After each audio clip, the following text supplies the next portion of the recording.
to pull no punches, as always. My guest, Larry Klayman. Hello, Larry.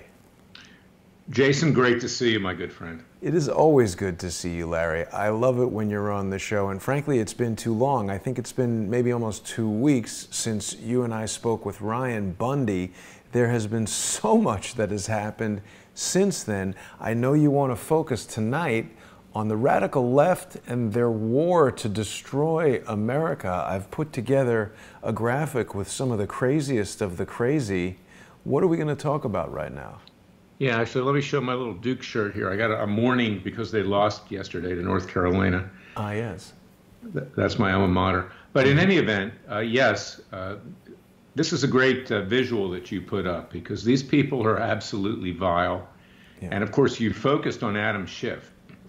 And we've announced at Freedom Watch, you can go to freedomwatchusa.org, an investigation into Adam Schiff, the congressman from West Hollywood's finances, you know, tit for tat. You asked for it, you got it, Toyota. You want to get into President Trump, we'll get into your finances.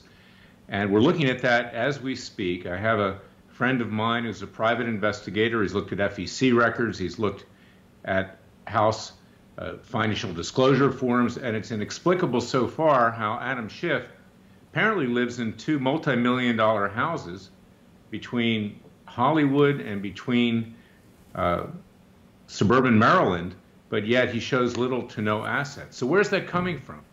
And this will be something really interesting to follow up on. In a brief interview I did on Newsmax a week ago, it's already up to about 70,000 views. So people are obviously very interested in Adam Schiff.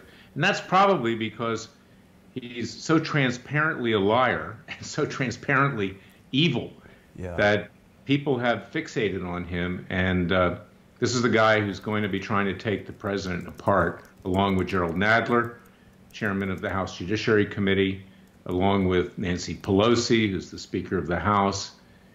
You know, in addition to representatives like Omar, the Muslim representative who's going after Trump and everybody else.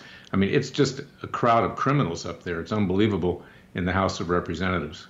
Yeah. I want people to know, Larry, we're not speaking hyperbolically. I agree with you. These people are actually criminals. Now, on Tuesday, we had another episode of More Pain with Michael Moore, and he told me something that I had not been aware of. Nancy Pelosi's father has been thoroughly investigated by the FBI and was fairly high on the totem pole of organized crime there in Baltimore. And this was Thomas D'Alessandro Jr. He was a constant companion of notorious mobster Benjamin Magliano, and he was like a kiss the ring kind of guy, where it's basically known, there's extensive documentation of her father's criminal activity. What do we think about that? Something we need to look at. Obviously, it's serious. I'm not making any accusations. I had a client, my very first client when I went into private practice in Washington, D.C., and he was from Queens. And I said, Enzo, do you have mafia in your family? And he said, are you kidding me, Larry? We all have mafia in our family. And he wasn't mafia. He was a really fine man. But it's interesting. And I was asking that about Mario Cuomo at the time, because you might remember that Bill Clinton, in a communication that he had with later to be my client, Jennifer Flowers, called Mario Cuomo mafia. And Cuomo comes from Queens. So I was just curious. But it wouldn't surprise me if Pelosi had mafia in her family. And that's no aspersions to Italians. I really love Italians. I have many Italian clients and friends, and even married one at one point. So it's not in any way an Italian thing, but yes, she, it's very likely she probably does have mafia in her family, and hopefully not her father. Well, the thing that I'm wondering is, is there some sort of organized crime connection that would cause members of Congress to want to prevent this border wall? President Trump has spoken about how human trafficking is rampant over the southern border of the United States. Drug trafficking is rampant. and they just insist that it's a waste of money. They don't want the wall. But it seems pretty obvious to me. You see these interviews with border agents, and they talk about how they're picking up dead children in the desert daily from they're becoming dehydrated from this trip. Putting up a wall would make it difficult to drive a van across if there's a wall there. No, you're absolutely right. Maybe they should offer Pelosi's father or the family, because Italians are in the construction industry by and large, and they like to bury people in cement, you know? Well, I have a lot of friends who are Italian, and we have a lot of viewers who are Italian. By no means do we mean to imply that just because somebody is Italian, they're in the mafia, but if the FBI has investigated a person, Jewish, Italian, whatever they might be, and determined that they're a member of organized crime, I think it's very interesting that those people are now in Congress. And I mean, you raised the point of Adam Schiff's expensive homes. What's the salary of somebody in Congress? Let me back up on the Italian comment. I meant that with some humor because, like I said, I really love Italians. And, you know, there's a Jewish mafia, too. I'm Jewish origin. Meyer Lansky obviously was pretty big in that, Murder, Inc. So not all Jewish people or Italians are mafia, that's for sure. But you know, that was something which I thought would be kind of funny. You could bury people in the wall if you were mafia. Put them in there. Now, so Adam Schiff has these expensive homes. I lived in Hollywood for a couple of years while I was in the movie industry. It was very expensive. How do members of Congress afford all these multiple homes? What's the salary in Congress? Well, you know, again, I'm not making a specific allegation, but it has been known that congressmen take bribes. So do senators, so do judges, so do anybody in a government position. You know, one reason why, Jason, I'm a conservative libertarian, in effect, is because when you bring government into things and they take control of private lives, of business lives, then you give a reason to bribe them, okay, to get what you want. Right. And President Trump, when he announced the presidency, to run for the presidency back in 2015, actually bragged about bribing politicians. He says, I know what it's like. I bribed them all, you know, legally.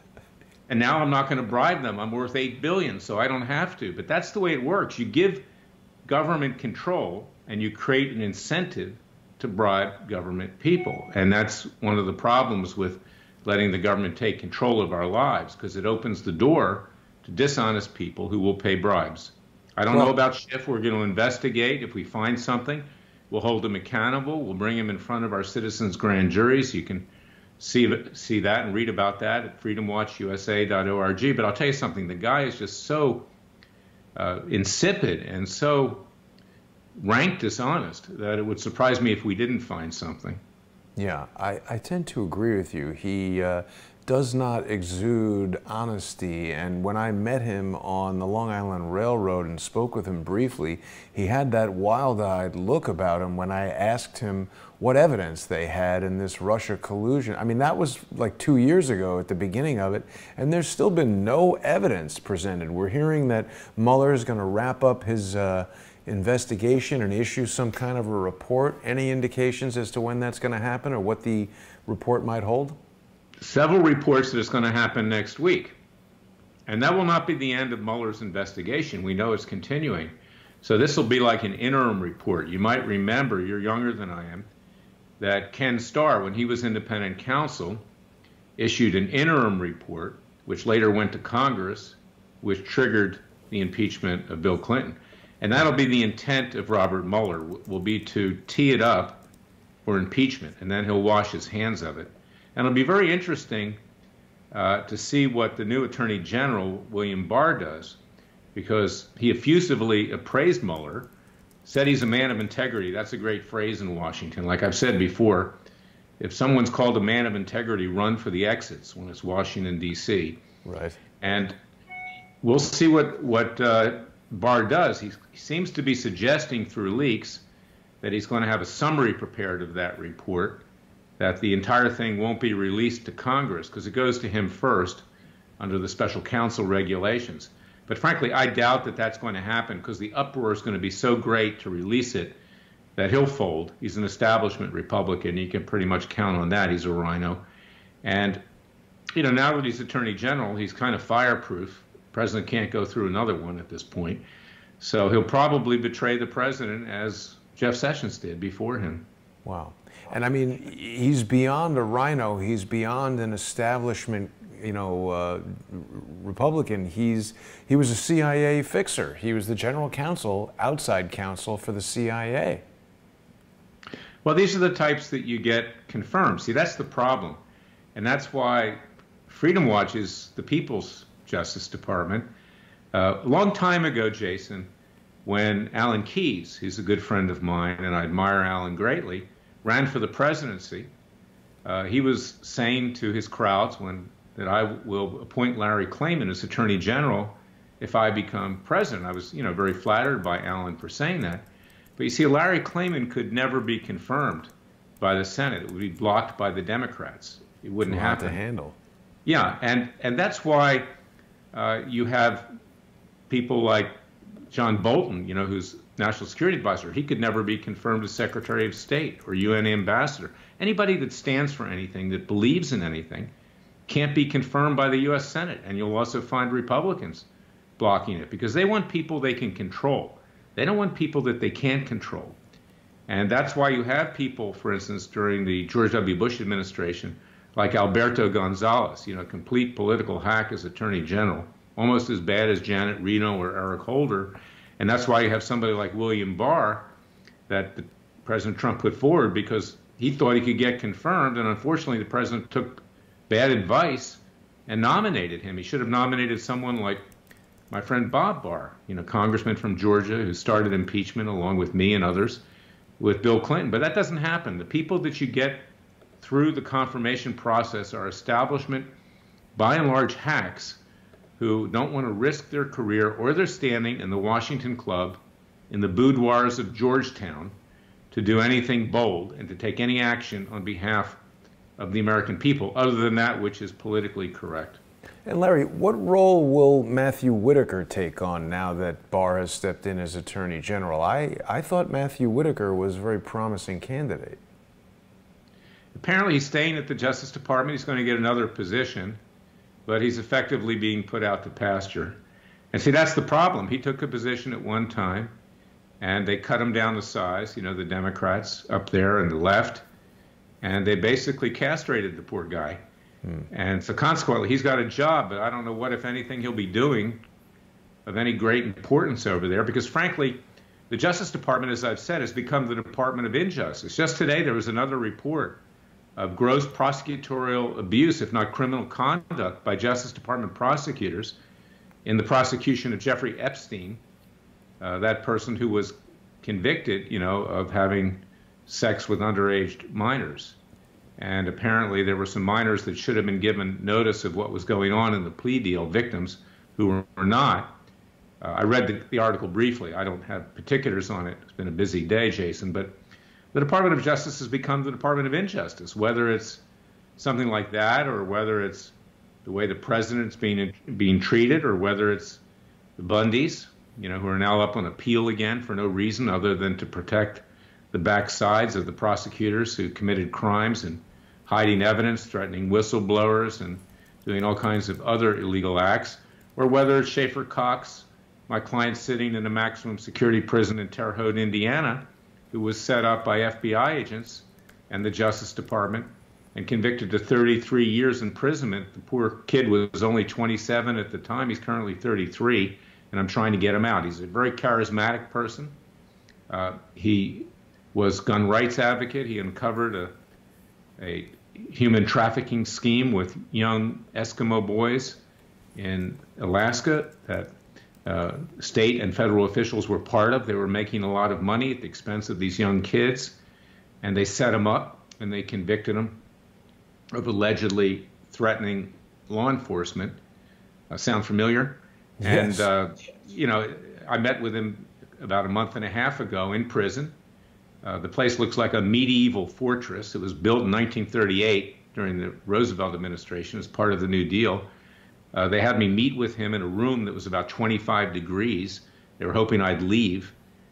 People have been killed in that prison. I mean, it's just terrible. And this is the justice system today, and I'm doing whatever I can to get him out. So these are the things that are going on in our Justice Department, and it's become the Department of Injustice. Yeah, I mean, it's just a matter of games of lawfare. So I want to come back to some of the points that you're raising, but just to stick with Adam Schiff again for a moment, from a legal standpoint, Larry. So we've spoken in the past how Robert Mueller, as special counsel, is intended to be strictly limited to investigating a crime. Now, he started out with no evidence of a crime, no allegations of a crime. He spoke about collusion. There is no U.S. code that calls collusion a crime per se. You could have a conspiracy to commit a crime, but that was not what they were investigating because they had no evidence. So if someone conducts a 2-year investigation and finds nothing, what's the legality of Adam Schiff just coming in and saying, well, we don't care, we're going to keep investigating until we find something or make something up? Or even if they don't find anything, they're going to tie the president up for the next 2.5 years, hoping that he accomplishes nothing in office, smear him so he can't be reelected in 2020. So there's a broader agenda here. Plus, you're going to see impeachment proceedings start relatively soon, guaranteed. That'll then go over to the Senate for a trial, and it'll make what happened with Clinton look like a warm-up act. But what Mueller, was supposed to be investigating was whether or not there was collusion to the point where people in and around the president and the president himself had actually participated in stealing documents off of internet servers, such as the DNC. Of course, no one ever looked at what Hillary Clinton was doing with the Steele dossier or anything like that. And she was let off the hook with the email scandal, which is frankly, Jason, why I don't even watch cable news anymore. First of all, I've grown to really dislike Fox News, particularly since they have two faces. Judge Napolitano and others have been trashing Trump lately.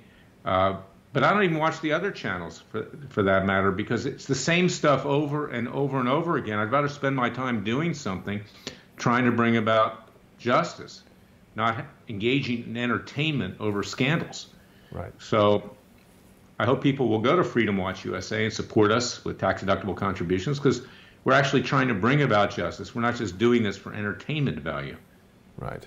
But I mean, is there nothing that legally people could just get accused of crimes and investigated ad nauseum? It seems kind of abusive for Adam Schiff to just announce an investigation. It's not like they found some evidence and now Schiff is going to investigate that.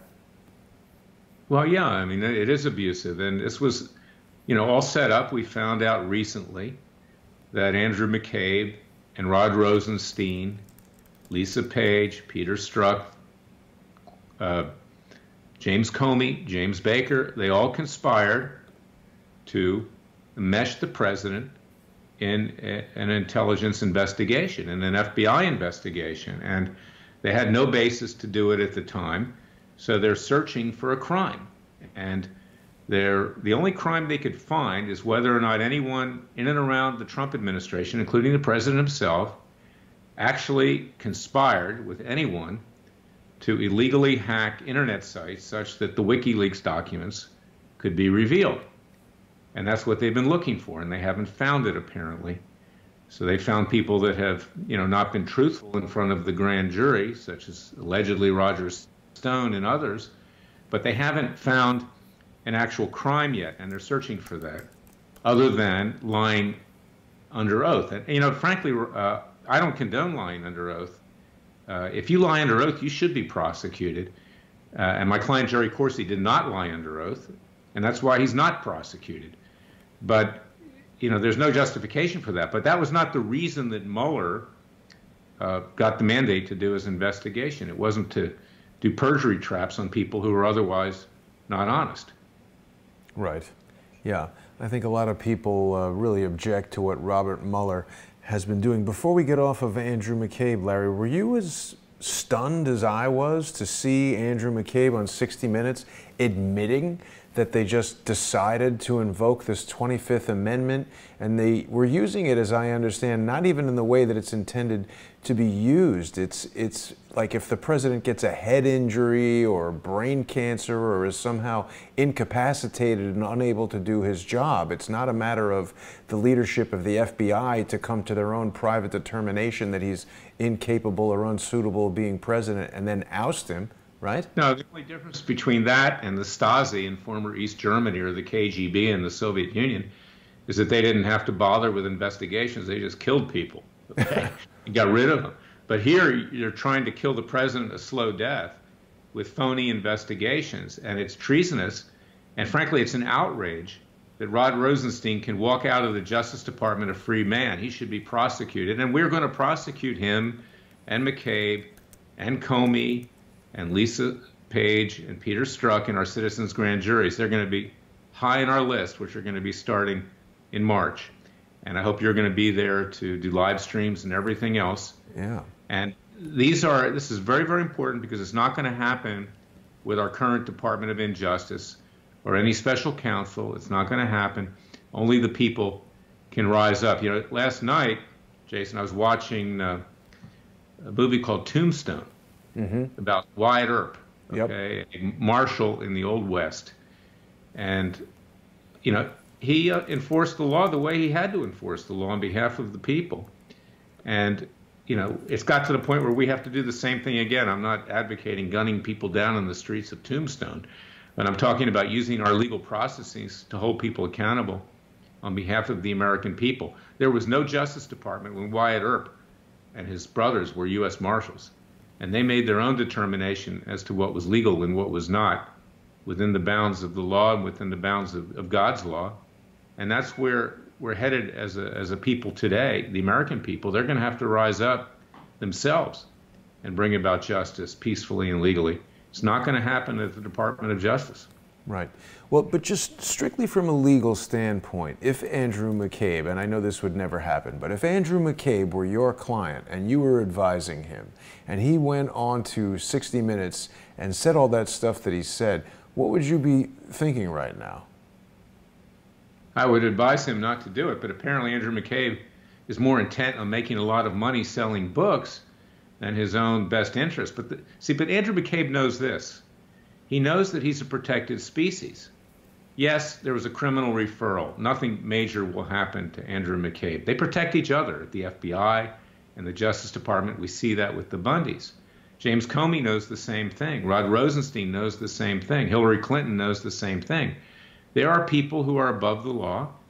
Federal judges, other judges, they're above the law too. No one ever holds them accountable. It's very, very rare that one is even impeached. And this is the new American nobility that, you know, we're just a bunch of peasants out there in the streets, the rest of us. They think they're royalty and they protect each other. And that's happened, you know, under successive administrations, whether it's Bill Clinton, whether it's Barack Obama, whether it was George W. Bush, they all protect each other.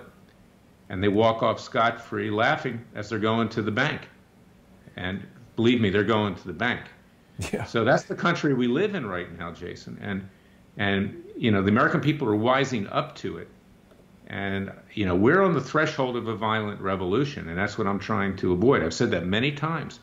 But people are getting smarter and smarter and smarter, and they're beginning to see that it's a giant con job out of Washington to keep them down and to have these people rule the school, to control everything.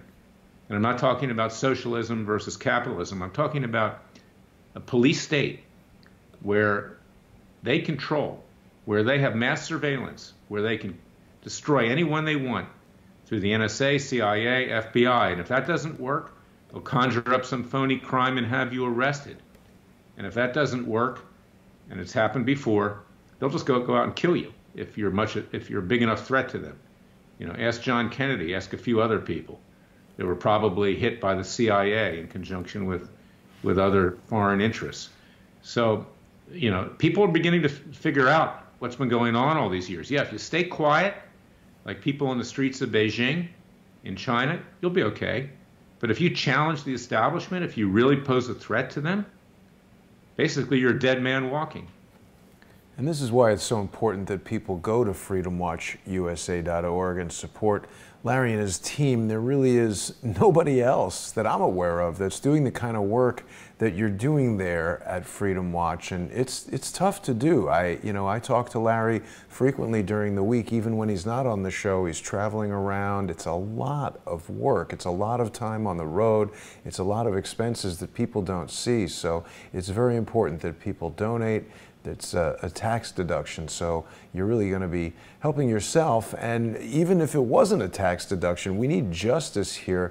Larry, the other thing that's been happening that's really troubling is this collusion between the press, Hollywood, politicians, and the Department of Justice. We've got this situation with Jussie Smollett, who the information is getting stranger and stranger each day. They're saying now that he staged this fake crime, which I was prompted to think about this when you said we're on the verge of a violent revolution. This type of fake crime that pits Trump supporters versus, Democrats, and black people against white people, and gay people against straight people. This is a dangerous thing for this guy to be doing. I was a little troubled that the Chicago, I guess it was the chief of police who gave a press conference this morning, and when he was asked what would justice be for Jussie Smollett, he said he's got to apologize. That doesn't sound like justice.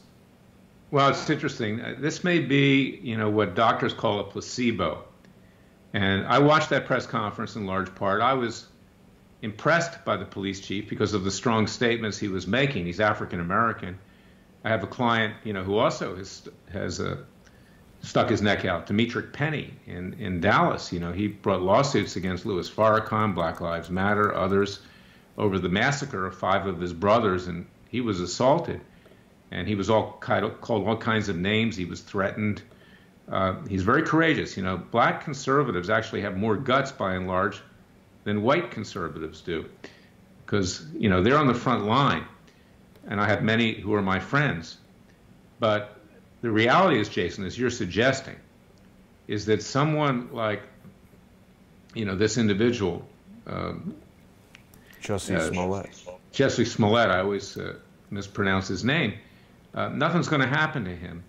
Because, you see, there's such a fear among the white establishment of taking strong action against minorities, whether it's African American or whether it's Indian, ask Pocahontas, about that, that basically they bail out in the end. So, yeah, they'll charge him with something, but in the end they'll let him plead out to a much lesser offense.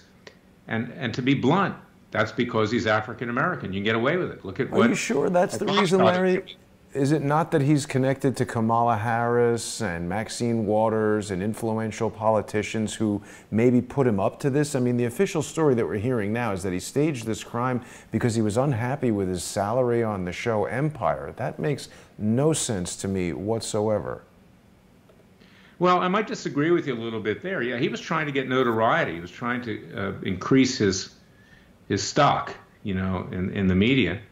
And this was attempted. Look, many years ago, Al Sharpton, the so-called Reverend, did the same thing, which one with another person in Brooklyn. I mean, he had her wrapped in a plastic bag with feces all around her and claimed it was a hate crime. Okay, this guy got away with it, and this actor is probably going to get away with it too. But yes, they had to do something, and at least the police chief spoke out, which I thought was very good.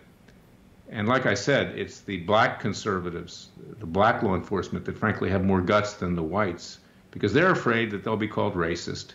They're afraid they'll be attacked.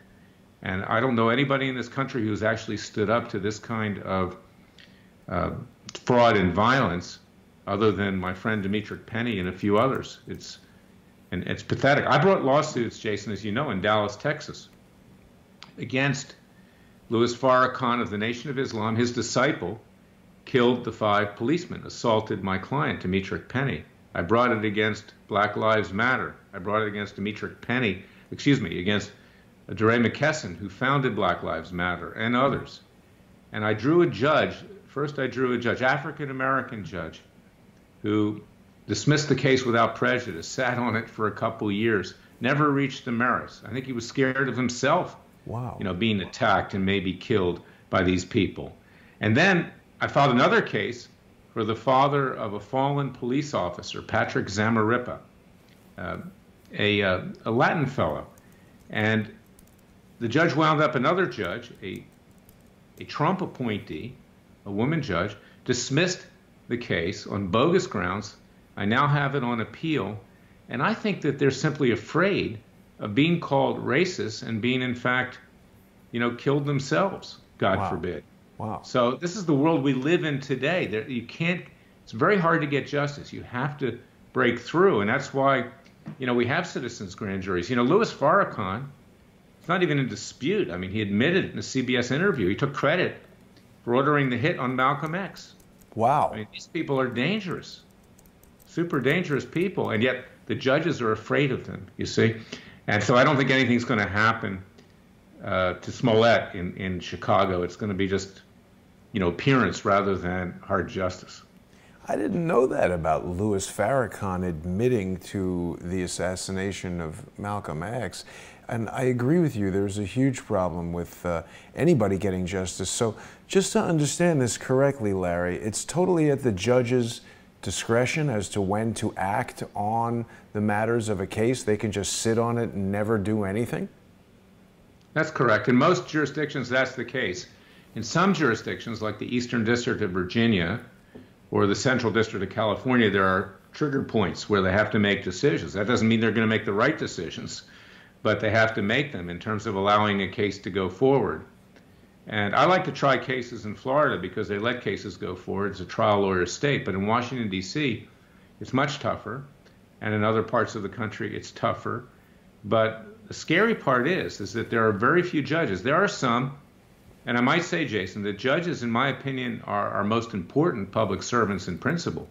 They're the ones that protect us from the tyranny of the deep state government and ourselves. But the judges we get on the bench, by and large, are politicians in robes. And they're establishment people. That's how they got there. That's how they got nominated. That's how they got confirmed. And there are very few that have the courage to do what needs to be done. There's really only one on the court, federal court, in Washington, D.C. that ever had any great degree of courage, and that was Judge Royce Lamberth. And to some extent, for a period of time, Judge Richard Leon in the NSA case. But the rest of them, they just shy away from controversy.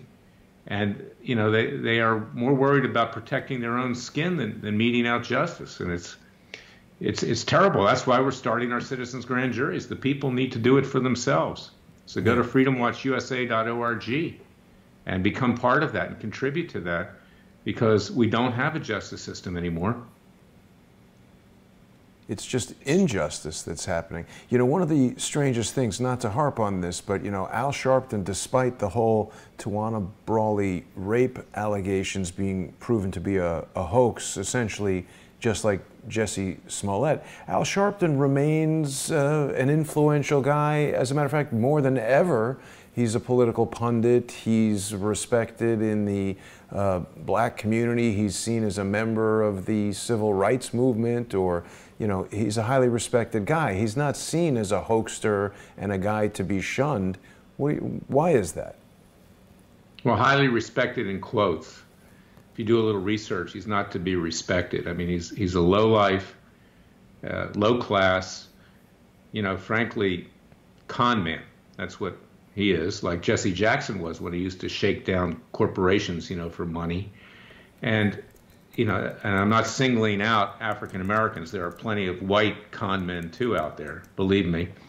So this is what the media does. It creates these people. The leftist media creates these people. And in fact, I was watching Sharpton make a comment today about what's going on in Chicago, and he made reference and claims that he was duped way back when. And that's obviously not the case. And he himself, by the way, I sued Sharpton in Dallas because if you go back and look on the video and go to freedomwatchusa.org, he was threatening white people way back when. He was actually advocating their death. Wow. And it's unbelievable. I'm not joking. You can find it on the internet in his own words. Amazing. So speaking of white con men, let's get back to Adam Schiff for a moment, because I do agree that he needs some investigation. There's a guy by the name of Ed Buck who is a super donor, a Democratic mega donor, and he's very close with Hillary Clinton. He's very close with Adam Schiff. He's a prominent figure in the LGBT community. He's wearing an LGBT supportive bow tie here. Problem is, he seems to have a penchant for dating young black men who overdose on crystal meth in his house. There have been 2 such individuals who have done this so far. Why don't we have a 2-year-long investigation into this guy that Robert Mueller could head up? There seems to be evidence of some kind of something going on there. He's allegedly just part of the whole Clinton crowd of criminals that have propped her up, you know, for so many years. I mean, I don't know the specifics of this, so I can't say one way or the other.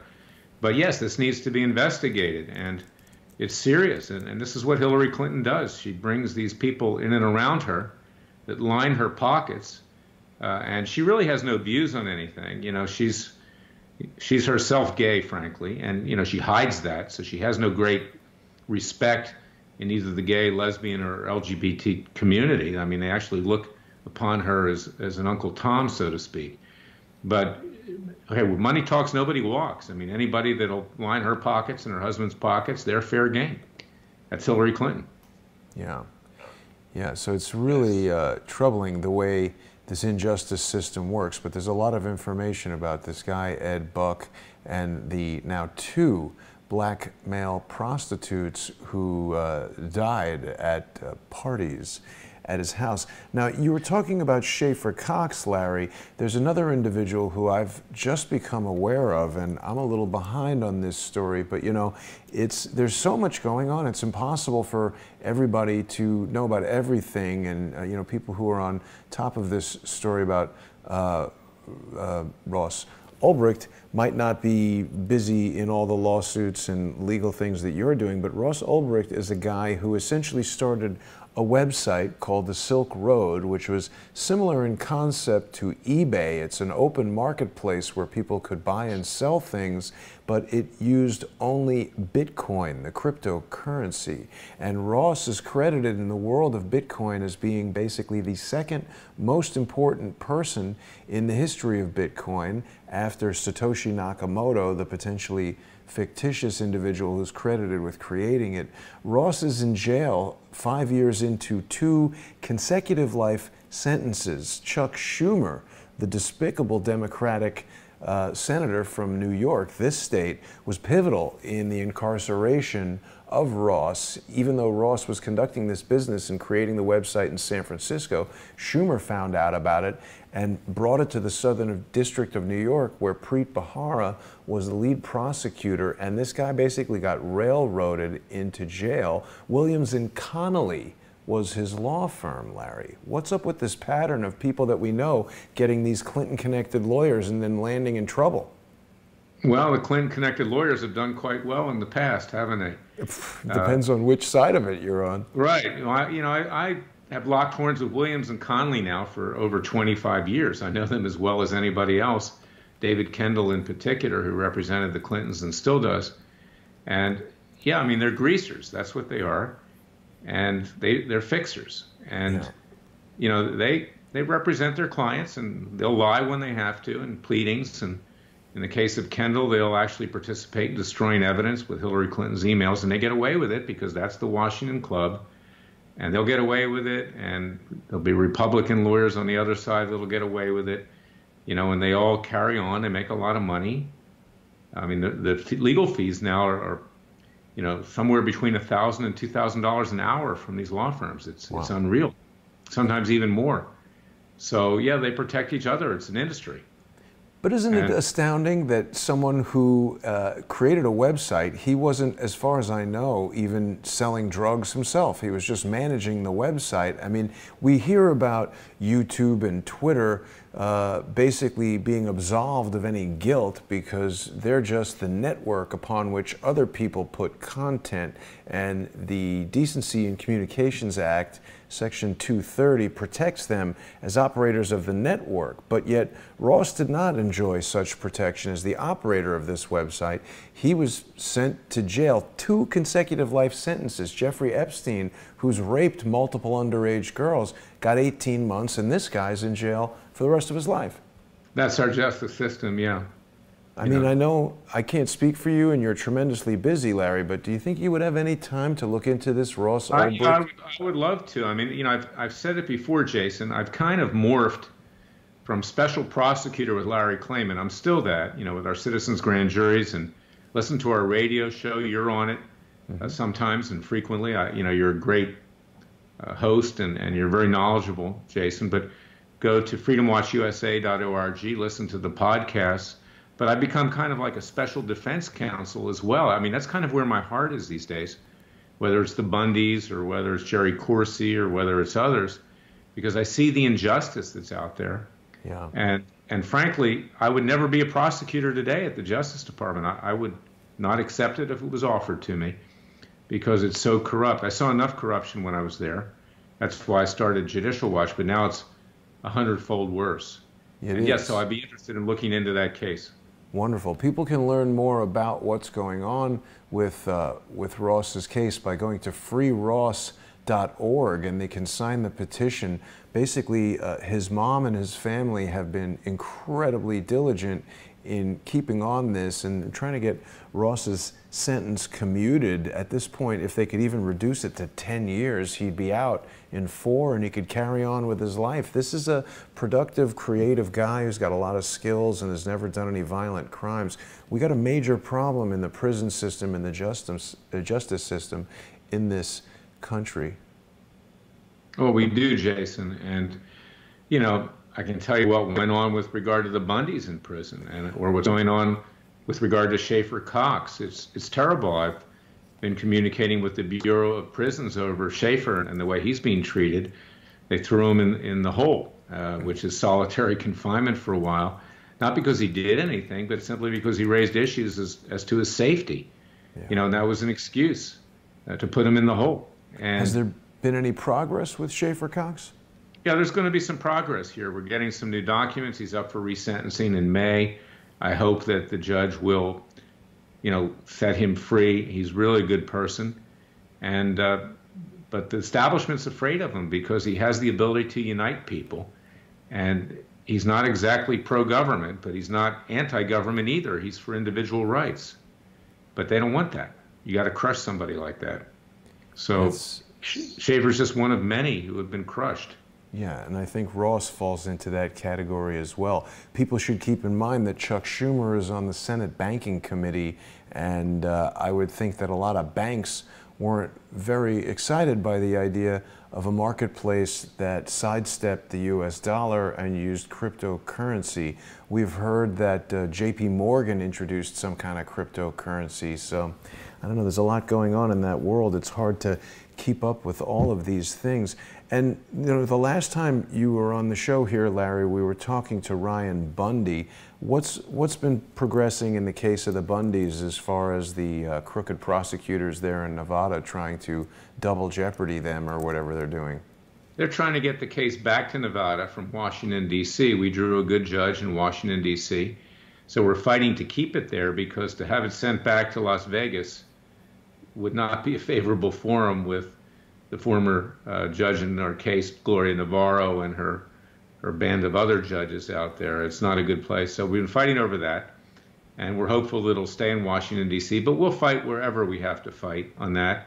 We have a case involving the land, to have it declared owned by the people of Nevada and Clark County, which is in and around Las Vegas, and the Bundy Ranch in Bunkerville. And that's a very important case, and we're in the briefing part of that case.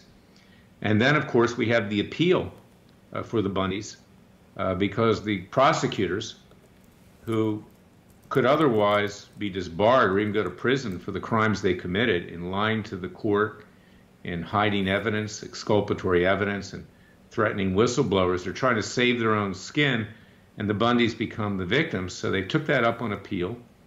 And if the matter gets sent back for retrial, the Bundys could wind up doing life imprisonment if things don't go well.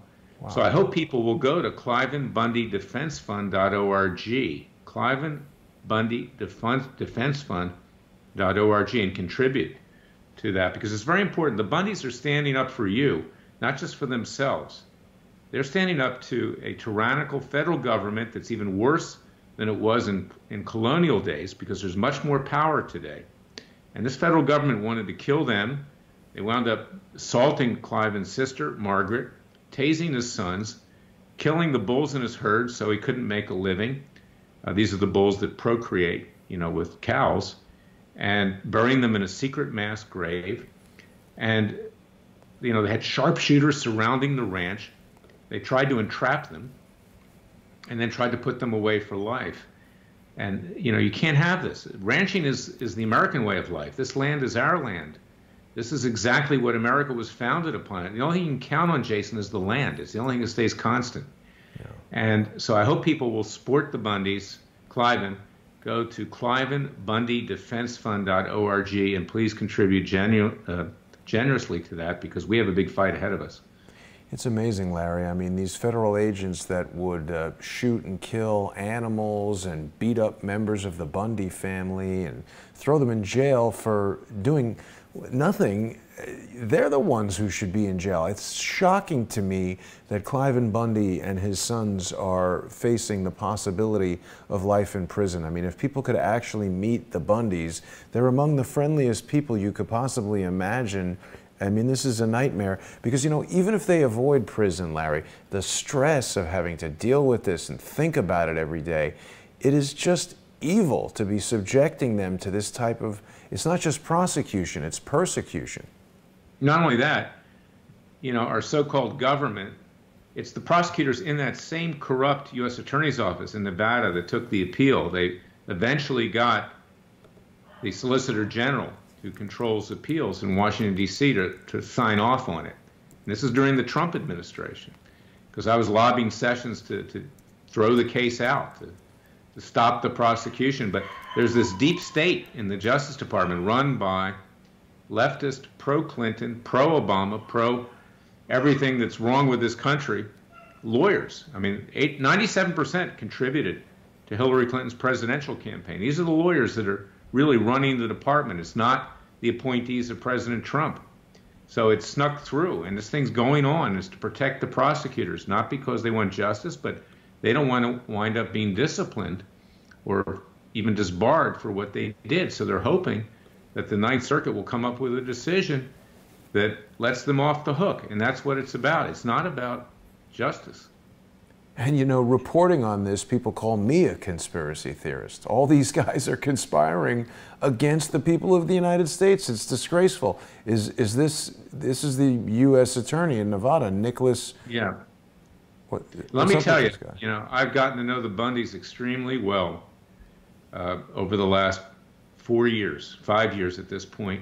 Visited Klayman over 30 times in prison. Visit him at his ranch. I was just there a couple weeks ago.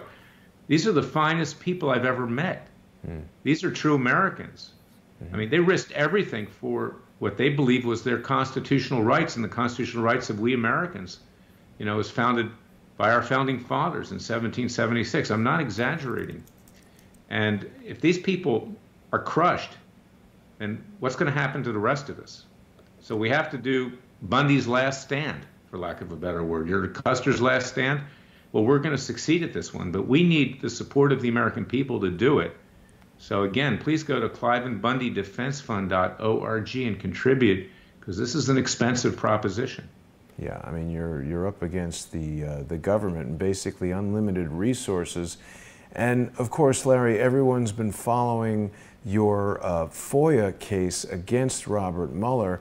Has there been any more activity there? I mean, it seems like the whole Robert Mueller investigation is winding down. You revealed evidence from their own email communications and text message communications that seem to indicate criminal leaks of grand jury information, unprecedented cooperation with the mainstream media to push out stories and leak information in an effort to sway public opinion. How is this not jury tampering, or, it seems egregious? Well, it is. It's manipulative. And of course, I filed a lawsuit on behalf of Dr. Jerome Corsi against Mueller for violating his constitutional rights. I brought a criminal complaint against Mueller and others at the Justice Department. Where that goes, I don't know. But we do have a lawsuit that's going forward. And you see, that's the difference between Jerry Corsi and anyone else here that you may think of, okay? Some people just talk and post internet things on Instagram. Okay, Jerry had told the truth, and he's actually fighting back, not just on behalf of himself, but the American people. And he is a real hero as well. So, how's this go case going? And learn more about that. Or LarryKlayman.com. Has there been any activity on this case of Corsi v. Mueller et al.? It's in its preliminary stages. For a while, it was stayed because the government was out of business, so to speak, when there was a government shutdown, but it's cranking up again. And I think that it did factor a lot into the respect, quote unquote, that the special counsel now has for Dr. Corsi and me, because they have been treating us better in this case, and I hope that that continues, because they know that we're not just there posting Instagram pictures, we're there actually fighting back. And that's the way you get respect, is that you can't roll over, you can't become a yes man. You have to hold them accountable to the same rule of law that they seek to hold you accountable. You cannot turn the other cheek, and you can't hope that it's going to go away. It won't go away. It's like cancer. It will continue to grow, and it will destroy you if you're a client, and it'll destroy the country as a whole if you don't do something about it. So again, please support Freedom Watch at freedomwatchusa.org. Support Crowdsource the Truth. You play a vital role, Jason, because you get the truth out. That's what you do. You travel as much as I do. I mean, you're on the road all the time. You're tireless. Thank you, Larry. This is something we need to hang together, as Ben Franklin said, or we'll all hang separately. It's true. And we're getting close to the end of our hour here. I don't know if this is something that we want to discuss, or it's an ongoing matter, and I know there's a lot of sensitive issues about it, but of course Roger Stone was back in court today after the ill-advised action of posting kind of a provocative photo of the judge in his own case. You have any comment on this, Larry? Well, I have to be somewhat circumspect, because I do respect the judge's order that witnesses and their counsel not engage in anything that could prejudice justice. Got it. And I'm not going to do that with regard to Dr. Corsi, because he is a material witness in that case, and he will testify truthfully. He won't lie, but he'll tell it like it is. He's never, ever said anything negative about Roger Stone. To the contrary, Roger Stone has said many negative things about him and about me. And we were threatened the same way the judge was threatened. We were threatened the same way Randy Credico was threatened, in a general sense. And consequently, I did file an amicus brief with the court saying that Roger Stone should be gagged, and I do believe he should be gagged, and he was gagged today, totally. Because I don't care who the judge is, you can't threaten a judge. And wasn't right what he did, and hopefully we won't see any more of that into the future. Right. And gag orders, I've heard in the past, are generally considered unconstitutional and are pretty rare. So this is an example of some egregious behavior, perhaps, on Roger Stone's part, and definitely not the smartest thing to do, and a good example of how you got to be careful on social media, and don't even do anything that could be even construed as provocative, because what's the upside? Well, there is no upside. I mean, basically, he should go into court, prove his case, get competent lawyers. It's questionable whether he has competent lawyers at this point. They put him on the witness stand today. Nobody can believe that that happened, and apparently the judge, was interrupting him, saying, well, Mr. Stone, that's nice, but 2 minutes ago you testified exactly the opposite. That was not a good idea. But, it's funny. I've had differences with this judge, legitimate intellectual differences, but she was right in this instance to gag him. And not only can he not talk, but his surrogates can't talk either about the case. And the judge did the right thing. Wow. So that's interesting. This is Judge Amy Berman Jackson, who people might have initially heard about because she was involved in the Benghazi case. What was Amy Berman Jackson's involvement in the Benghazi case? Well, she dismissed that case, and I disagreed with that. She dismissed it on the eve of Memorial Day. I was very critical of that. So Larry Klayman hasn't pulled any punches with regard to Judge Amy Berman Jackson. But on the other hand, You know, she's got a very difficult situation right now in this prosecution. It's a criminal prosecution, and she has to maintain order in her courthouse and also not prejudice the jury pool and not allow witnesses and herself to be threatened. So in this case, Jason, she did the right thing. But when you say she dismissed the Benghazi case, what do you mean? That was the case against Hillary Clinton? Yeah, it was the case where I had alleged on behalf of our clients, Patricia Smith and Charles Woods, that Hillary Clinton, through using a private email server that was unsecured, it was hacked and negligently being hacked by adverse powers. And we know that it was. The FBI, even Comey said that gave rise to the coordinates of Ambassador Christopher Stevens and our brave client's sons, Ty Woods and Sean Smith, resulting in her death. So we sued Hillary Clinton for wrongful death, and we sued her for defamation because she had called our clients liars.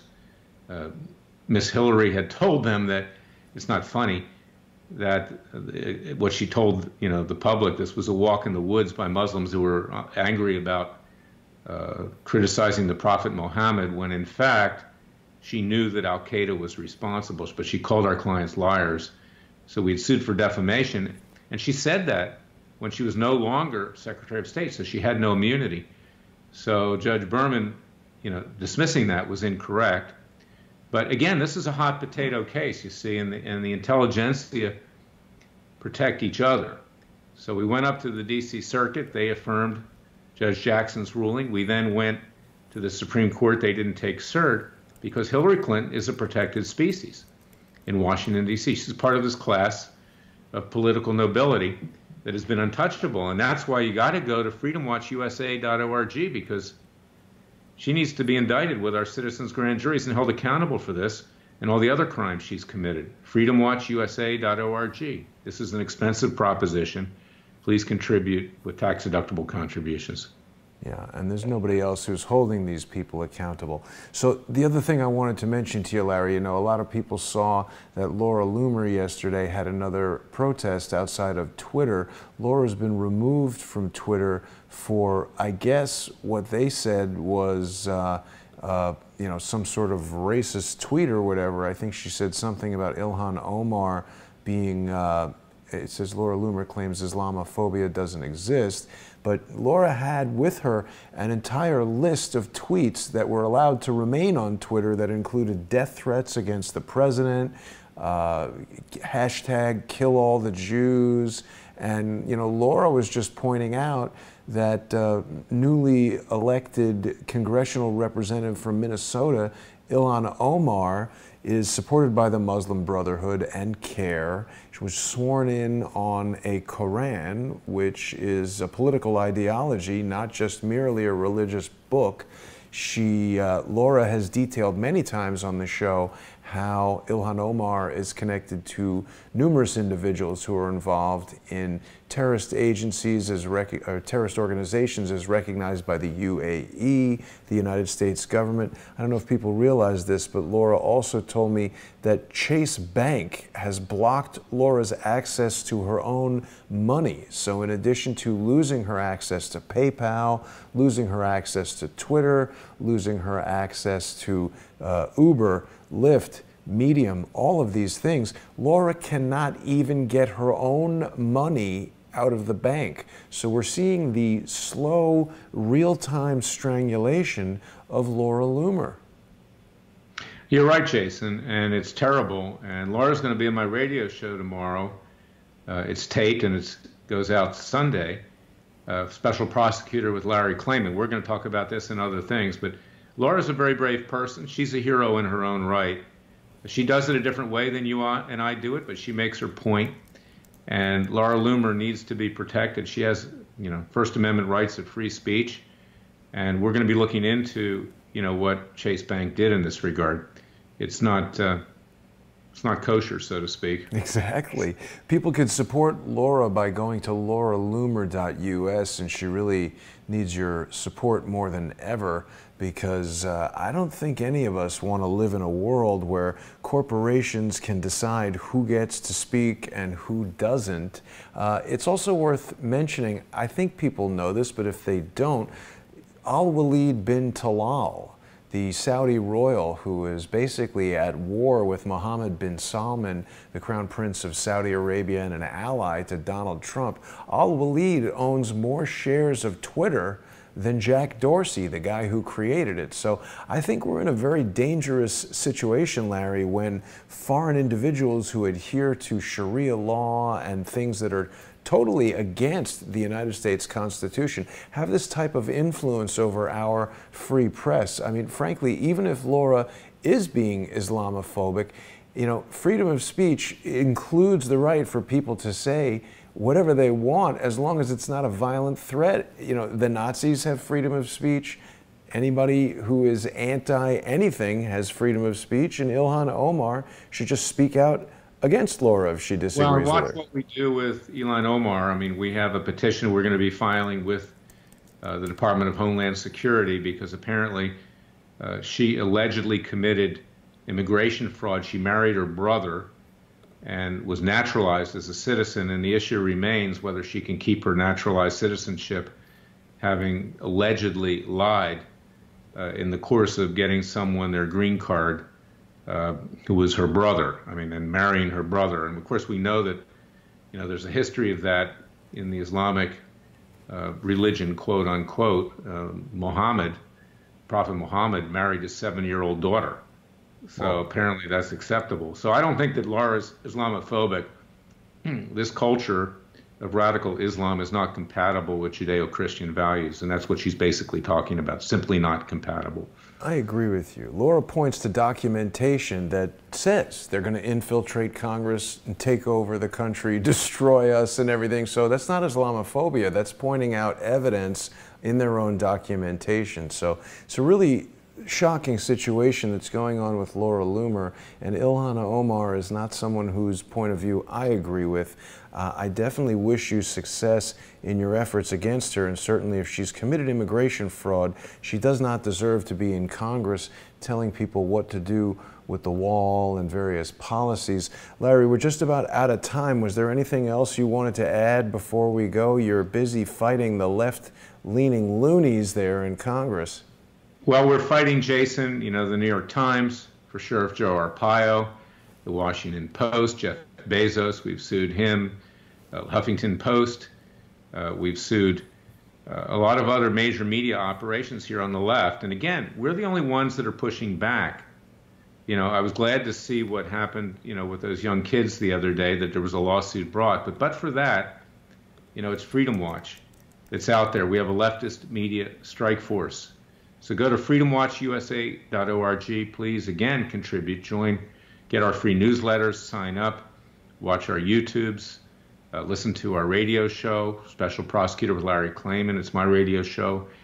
And please share what you learn with the rest of the American people, because we need to rise up. We need to save the country. We're hanging by a thread, and we're on the verge of violent revolution, and we want to try to prevent that. Absolutely. You know, it's curious, Larry, as I'm just looking through the news here, there doesn't seem to be any coverage of Nick Sandmann's lawsuit against the Washington Post in the Washington Post. I guess that's not a surprise, but... No, you don't find too much about some other things on Fox either. They are promoting this one. But this is the hypocrisy of what goes on today. It's not all the news that's fit to print, as the New York Times puts it. It's the news that sells your newspaper, and if you've got leftist readership, you're not going to be reporting about that. And I might add, this is an example of Fox News. Napolitano comes out and says, oh, there's no case. There's a big case here. Says there's no case for Nick Sandmann? Oh, yeah, he said, you know, it's going to lose. He said that a number of times about my cases at Judicial Watch in the old days, you know. But why does he think that? To Judge Knapp for a while, but I think he's basically mad that Trump didn't give him a job. You know, I think that's probably it. Why would Judge Knapp say there's no case for Nick Sandmann? He was a private... Ridiculous. It is ridiculous. Yeah. All right. Well, Larry, thanks for joining me tonight. It's always a great show when you're on. People love hearing your insights. I really enjoy speaking with you. great guy, great lawyer, and a champion of freedom. I hope that everybody will go to freedomwatchusa.org, support Larry and his team. He's doing some of the most important work that's being done right now to protect our freedom. I want to thank him for joining us tonight. I want to thank everybody for watching. I'll be back tomorrow with David Hawkins and Reverse CSI Investigations, so don't miss that. And thanks everybody for watching. Larry, have a great night. I'll see you soon. Thank you, Jason. God bless you. Take care. You too.